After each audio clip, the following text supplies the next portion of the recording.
안녕하세요. 루딘쌤입니다. 이번에도 루딘쌤과 함께 이페이스 토픽 문제를 풀어봅시다. 네, 오늘은 준비한 문제는 보시다시피 문법 문제입니다. 민간 문제인데 문법에 대한 문제입니다.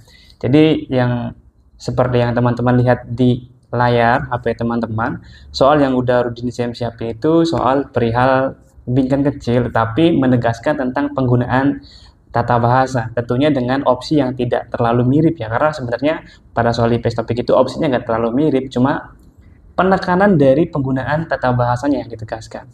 Nah, sekarang ayo kita coba bahas bersama ya. 이 옷은 baju ini 작년에 tahun lalu 뭐뭐뭐뭐 옷이에요 adalah baju yang saya titik pada tahun lalu.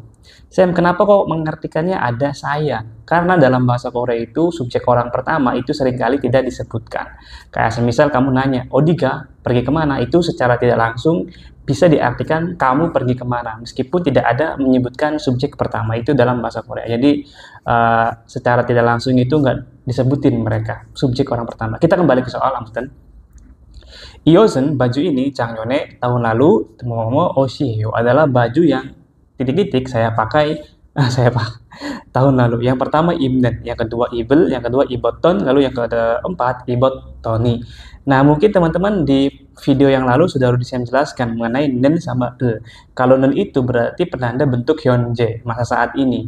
Kalau el melekat sama kata kerja itu penanda masa depan atau mire ya. Jadi karena dia ada keterangan waktu Changnyeon, maka yang benar adalah bukan nomor 1 dan nomor 2. Karena yang sudah Rudin jelaskan tadi, dan itu untuk penanda masa sekarang, lalu el penanda masa akan datang. Maka kita eliminasi pilihan 1 dan 2, kita kerucutkan ke nomor 3 dan 4. Ada opsi ibotton sama ibottoni. Nah, tata bahasa yang nomor 3, opsi 3 yaitu at-otton.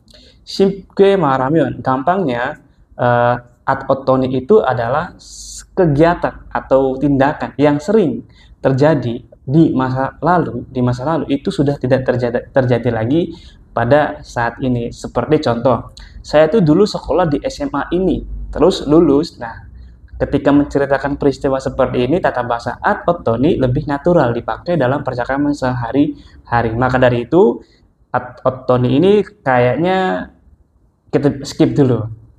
Lalu ada at-ottoni. Nah, at-ottoni, kalau tadi at-otton, sekarang at-ottoni agak beda. Simpelnya at-ottoni itu bisa digunakan dalam percakapan sehari-hari itu untuk 2 kegunaan. Yang pertama, dia sebagai sebab akibat. Hampir mirip sama also, hanya saja ada yang sedikit berbeda, yaitu kalau at-ottoni adalah simpelnya peristiwa atau kegiatan yang terjadi saat ini itu disebabkan oleh peristiwa yang terjadi di masa lalu.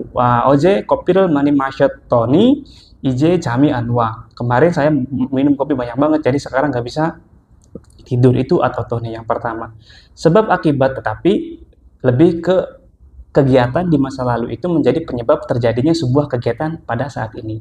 Lalu fungsi yang kedua, at-ottoni itu bisa juga digunakan ketika mengekspresikan sesuatu hal yang dialami secara langsung. Mengekspresikan sebuah fakta yang baru disadari setelah mencoba secara langsung. 어제 시장에 갔더니 사람이 없더라고, misalnya. Wah, kemarin saya pergi ke pasar, ternyata nggak ada orangnya. Jadi itu at-ottoni. Jadi ada 2 ya, sebab akibat sama menceritakan sebuah fakta baru yang baru disadari ketika dialami secara langsung oleh diri sendiri tentunya ya, at-ottoni. Lalu yang nomor 3 adalah at-otton. Sebuah kegiatan di masa lalu yang sering terjadi tapi sudah tidak terjadi lagi pada masa saat ini. Maka yang paling benar dalam opsi ini adalah at-otton, nomor 3. Iosen, baju ini 작년에 입었던 옷이에요 adalah baju yang sering saya pakai di tahun lalu. Nih, Mas Ayu. Tapi dalam percakapan sehari-hari itu opsi nomor 1 juga sering dipakai ya, kayak iosen 작년에 입는 옷이에요. Itu dalam percakapan sehari-hari sering juga diungkapkan, tapi karena ini kita lagi bahas soal, jadi yang lebih tepat adalah nomor 3. 자, 그러면은 마무리하기 전에 buat teman-teman yang pengen ikut sama Rudin saya belajar, silakan. Seperti yang teman-teman lihat, Rudin saya buka sekolah di Subang. Kalau mau belajar sama Rudin saya, silakan chat aja admin di nomor yang ada di video ini. Udinsen buka kelas reguler, ada juga kelas karyawan. Jadi kalau kelas karyawan itu malam, setengah 7 sampai jam 9. Kalau kelas reguler itu ada pagi sama sore. Jadi silakan teman-teman sesuaikan waktunya. Silakan konsultasikan ke admin dari Udinsen. 자, 그러면은 오늘 수업은 여기까지 하고 지금까지 우리는 쌤의 강의였습니다. Assalamualaikum warahmatullahi wabarakatuh.